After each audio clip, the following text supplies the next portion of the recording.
under that wall when the time is right. But if you're arrogant, if you're hasty, if you're questioning, then subhanAllah, you will be dealt with as you are dealing with.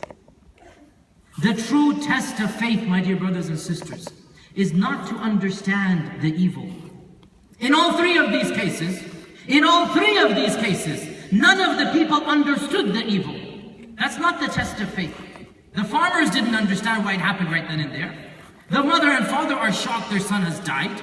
The widowed lady is wondering, where is the help of Allah? Iman is not to understand the evil. Iman is to put your trust in Allah, that this evil is simply the beginning of a far greater good that Allah will give me.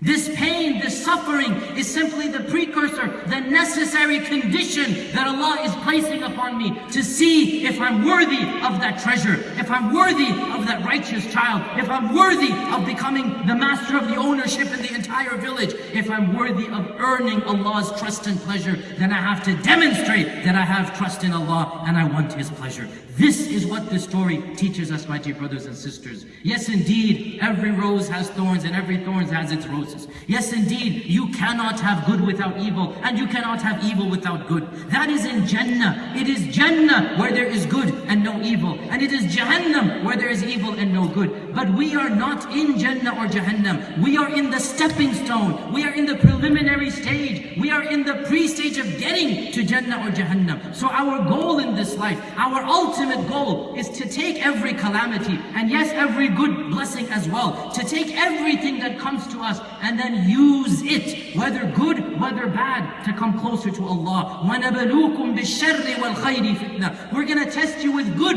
we're going to test you with evil. The both of them are tests for you. The both of them are trials for you. So indeed, brothers and sisters, all of us are going to suffer calamities. This life is associated with evil. This life is associated with pain and suffering. That is the reality of this dunya. Next time something evil happens, put yourselves in the shoes of the farmer. Put yourselves in the shoes of those parents. Put yourselves in the shoes of the widow. You do not know, and Allah subhanahu wa ta'ala knows. Put your trust in Allah. Have that tawakkul in Allah. Have that yaqeen in Allah. Have that ikhlas and sincerity to Allah. And realize, oh Allah, I don't understand.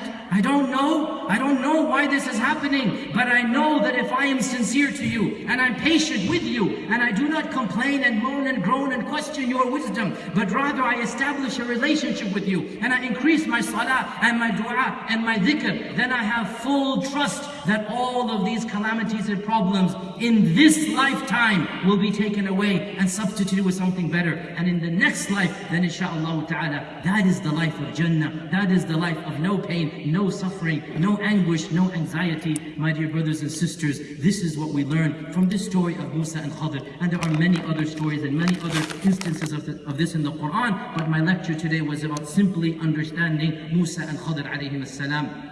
And may Allah subhanahu wa ta'ala make us of those who truly understand that Allah Azza wa Jal loves us like no other being. That Allah Azza wa Jal will take care of us like no one else, and only Allah can take care of us. May Allah subhanahu wa ta'ala make us of those who believe in Hasbi Allahu wa ni'mal wakeel. Allah is sufficient for me, and what a great protector He is. May Allah subhanahu wa ta'ala make us truly embody the statement of Inna lillahi wa inna ilayhi raji'un. To Allah we belong, to Him we shall return. All of us and everything we own belongs to Allah. May Allah subhanahu wa ta'ala grant us the iman, the tawfiq, the ikhlas, the yaqeen, the tawakkul, the belief in qadr that will make us pure Muslims. May Allah subhanahu wa ta'ala cause us to live as Muslims, to die as mu'mins, and to be resurrected with the prophets and the martyrs and the siddiqeen and the shuhada and the salihin. Wa hasuna ulaika rafiqa. Wa jazakumullahu khairan. Wassalamu alaikum wa rahmatullahi wa barakatuh.